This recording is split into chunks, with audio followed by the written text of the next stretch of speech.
Hi friends, hello. అందరు ఎలా ఉన్నారు? అందరు బాగున్నారని అనుకుంటున్నాను. గోరుచిక్కుడుకాయ కర్రీ ఎలా తయారు చేసుకోవాలో చూద్దాం.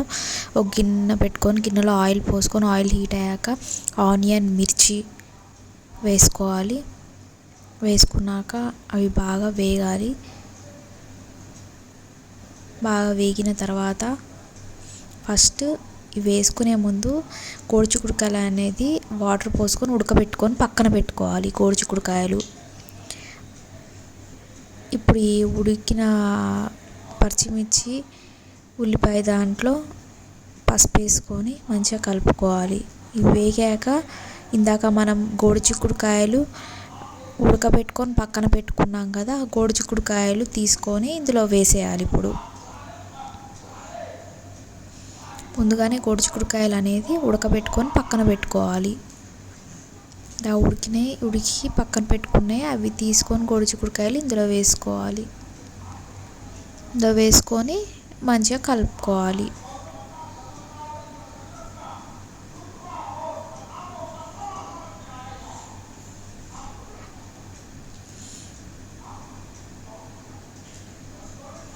ఇలా అన్నీ వేసుకున్నాం కదా, ఇప్పుడు మంచిగా కలుపుకోవాలి.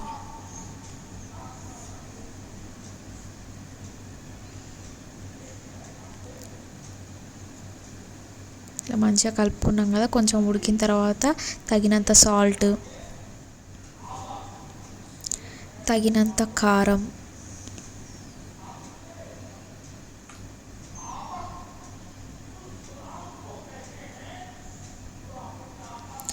తగినంత మసాలా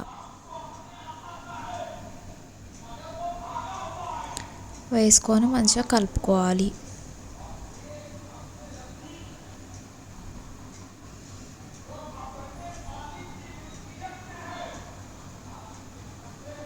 కలుపుకున్నాం కదా, మంచిగా కొద్దిసేపు ఉడకనివ్వాలి.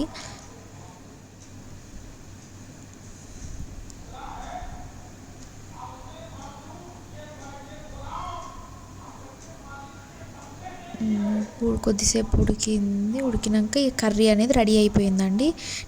నా ఛానల్ని సబ్స్క్రైబ్ చేసుకోండి ప్లీజ్.